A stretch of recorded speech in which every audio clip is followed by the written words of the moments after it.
Where are my bag holders at? What's going on, guys? Hope you guys are all having an amazing day. At one point, GameStop was down 15, 16%, and it looks like Roaring Kitty's live stream was not the only flop. GameStop had its shareholder meeting today, and it was an absolute flop. Did they talk about what they were going to do with the $4 billion in cash? No. Did they talk about Roaring Kitty? No. Did they talk about the comeback? No. Again, how many times do you guys have to get reamed to understand that no one is going to be here to save you? Right? GameStop is looking out for themselves. Roaring Kitty looked out for himself when he closed out his 120,000 call options and transferred them to shares because he doesn't even believe that this price is going to hold above $20 per share by June 21st. He thought it was too risky.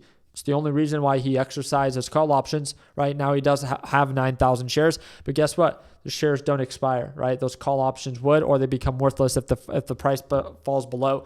Now, again, I've said this back in 2021, and I'll say it once again. How much do you have to lose to then realize you should have sold? I mean, GameStop is probably not very exciting for a lot of you guys that are bag holding the stock because you're down 12% on the day. You feel like the world is against you. And let me tell you, this is just the beginning. If this thing breaks below $22 per share, the previous support range, get ready for this thing to go to $15, $17, maybe even $10. Get ready to actually feel the selling pressure because this is nothing. This is, again, a perfect example of what a pump and dump is, right? You continue to say, no, I'm doing it for this movement. I'm trying to stick it to the big guy. But you, the retail traders, the people that continue to get convinced to bag hold are the only ones that are getting a stick up anywhere, right? You're not taking profits. How exciting would it be if you were actively trading this? Like for me and my LPP team, we shorted this right at market open. Made perfect sense. And then all of the selling pressure followed. And then guess what? Now I could buy the dip and begin to make money as it recovers. Even if this thing makes a recovery all the way back to the moving average, you're still in the red. What's the fun in that? Why are you making this something that it's not? Why not actually treat it as what it is? A publicly traded stock. It's a pump and dump. It's a momentum play. And if you think that it's anything else but that, and you continue to convince yourself based off of all these idiots that you follow that are continuing to encourage you to hold the line, I want to remind you, who are the people that actually made money holding on GameStop? No one, right? They're down 90% back from 2021. It's the truth. They could have invested more money into it to lower their dollar cost average, but it doesn't matter. They're still down, right? It's like, when and how much do you have to lose to then realize that this is just the stock?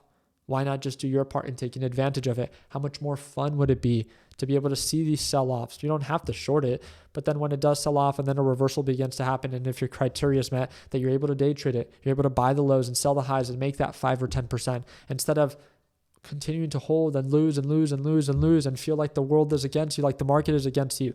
It's only you that's against you. You're the idiot that's bag holding. You have no plan, right? How much do you have to lose until you realize this is just a stock? I've said it once and I'll say it again. Look out for yourself. Stop doing it for other people.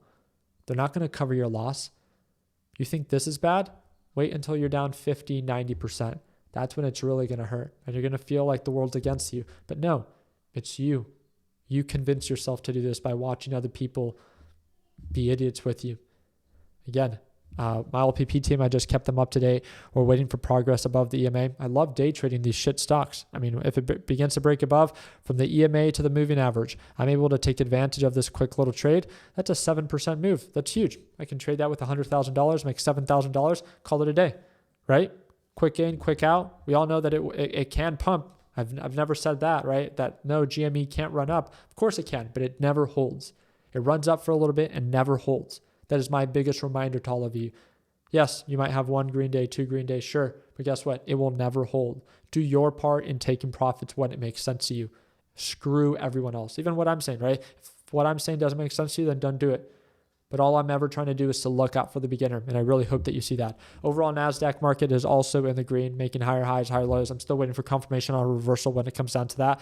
But I just want to come on in here as the GameStop shareholder meeting is coming to an end. And they continue to let you guys down. GameStop is letting you down. Roaring Kitty continues to let you down. They all locked in profits back in 2021. Who made $30-40 million? Roaring Kitty did, not you. Who just locked in profits on his call options? Roaring Kitty did, not you. But you continue to feel like, again, he's on your side. I wish you nothing but the best.